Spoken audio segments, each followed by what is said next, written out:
Мэр приехал на велосипеде.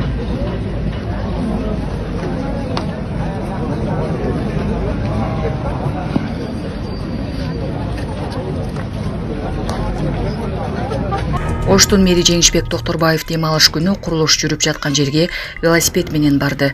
Ал спорттук кийим кийип, аркасында рюкзагы бар эле. Бирок ал велосипедди күн сайын колдонобу же болгону дем алышта эле эмнеби так белгисиз. Ош шаарындагы жаңы ачылган жолдо эки велосипедчинин жарышы коомчулукта талкуу жаратты. Алар трассада автоунааларга тоскоолдук жаратып, жол эрежелерин бузушкан. Мерс менен BMW кетти, куда калса. Кайсы татта ойлойсуңар, туугандар? Мерс менен BMW кетти, туугандар. Мерс BMW кетти. Мерс менен BMW ким салды экен,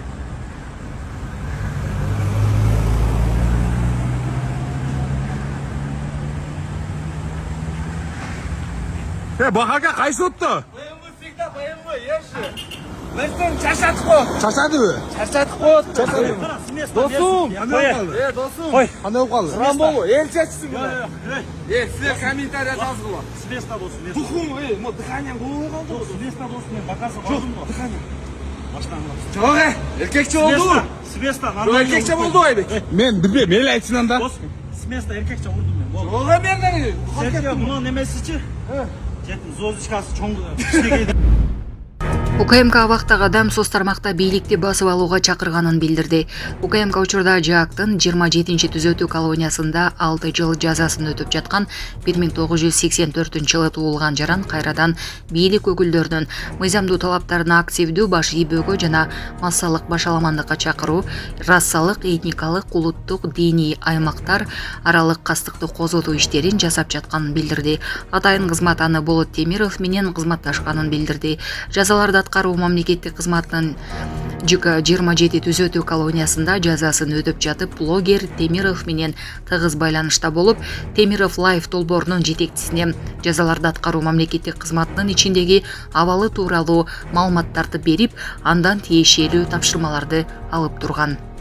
Эксперттин корутуусуна ылайык, алып качар, салып качар аккаунтунун колдонуучусунун басылмаларында Facebook социалдык тармагында мамлекеттик кызматкерлердин жана уюмдардын массалык башаламандыктарды уюштурууга чакырыктар камтылган деп айтылат маалыматта. Жогорку кеңештин экс-депутаты Кенжебек Бокоев кармалды. Талас облусунун ички иштер башкармалыгы коррупция негизинде козголгон кылмыш ишинин алкагында Жогорку кеңештин экс-депутаты Кенжебек Бокоевди кармады. Бул тууралуу аталган мекеменин басма сөз кызматы кабарлады. 2025 жылдын 9-июнунда Талас облустук ички иштер башкармалыгынын тергөө кызматы тарабынан Жогорку кеңештин 2 чакырылышынын депутаты кылмыш жаза кодексинин 96-беренесинин негизинде кармалып, Талас шаардык ички иштер бөлүмүнүн убактылуу кармоочу жайына киргизилди.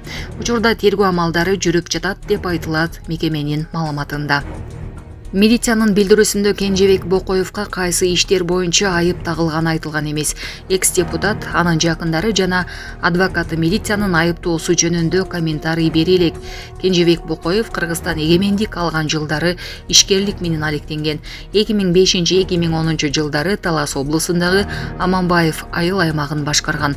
Ал 2010 жылы Республика партиясынын тизмеси менен Жогорку кеңештин 5-чакырылышына депутат болуп шайланган. 2015-2021 жылдары Республика Ата журт партиясынын катарында парламенттин 6-чакырылышында депутат болгон. Булак Азаттык. Эмоция калдырдым. Блогер Бауыржан кыргыз элинен кечирим сурады. Мен ойлойм да, мынандай жерде бир ыплас 10 жылдык 20 сөзсүз арак шарап болот да. Ошонун ошого ичкилик мас болуп калган, анан ошол жерден анан бир ыплас бир арам зына болгон менин оюмча. Анан кийин жөндөн өлтүрбөйт да, жөндөн эле барып эле катынга тата берсин. Бир жаман иш болгон да. Бирок себеби ошо баягы 10 жылдык 20 жылдык себеп болду. Эмоция калдырдым. Блогер Бауыржан кыргыз элинен кечирим сурады. Каракулжада күйөөсүнүн колунан ажал тапкан келинге карата айыптоо сөздөрүн айткан TikTok социалдык тармагынын активдүү колдонуучусу Бауыржанга чара көрүү боюнча кол топтолуп жатат. Бул тууралуу юрист Шердор Абдыкапаров билдирди. Ал бүгүн 9-июнда милицияга арыз жазыларын билдирди. Жөндөн жөн кантип эле катынын атып салсын. Жаман иш болгон. Буга 10-20 жылдык себеп болуп жатат. Арак шарап болгон жерде ыплас иш болгон деген блогер. Биле кетсек 26 майда Ош облусунун Каракулжа районунда кыргашалуу окуя катталып, 38 жаштагы аял жолдошунун колунан ажал тапкан. Саламатсыздарбы, урматтуу кыргыз элим, урматтуу кыргыз журтум.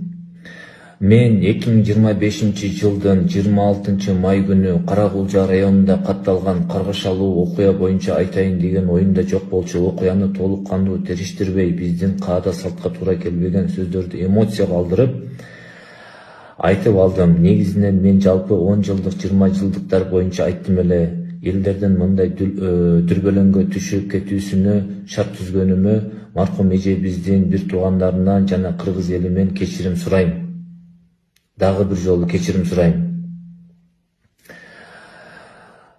Мага Ош ОИИПтин жана өзгөн РИИПтин МКТын кызматкерлери тарабынан түшүндүрүү иштери жүргүзүлдү. Мындай окуялар өлкөбүздө катталбасын деп тиленем. Башка жарандарга да өзүмдүн оюмду жана сунушумду айткым келип турат. Окуяны толук териштирип жана так билбей туруп ар түрдүү видео кайрылуу, пост жана комментарий бербегиле деп кетет элем. Учурда ИИМдин кызматкерлери толук кандуу иш алып барып тергөө иштери жүрүп жатканын билдим. Тергөөнүн жыйынтыгы менен мыйзам чегинде чара көрүлгөнчө чындыкка дал келбеген сөздөрдү таратпай турууңуздарды суранамын, кыргыз элим, кыргыз журтум. Ошол мен өзүм мыйзамды урматтап, мыйзамдын чегинде жашаган Кыргызстандын жаранымын. Мен зордук, зомбулукка каршымын. Ошол маркум Раматов болуп кеткен апакебиздин артында 5 бала калды. Бардык жакындарына, 5 баласына көңүл айтам. Мыкаачылык менен өлтүргөн тиги өмүрлүк жолдошу мыйзамдын чегинде жазасын алсын деп мен суранамын, өтүнөмүн жана талап кылам. Менден өткөн болсо кыргыз журтун кечирип коесуздар. Ассаламу алейкум ва рахматуллахи ва баракатуху.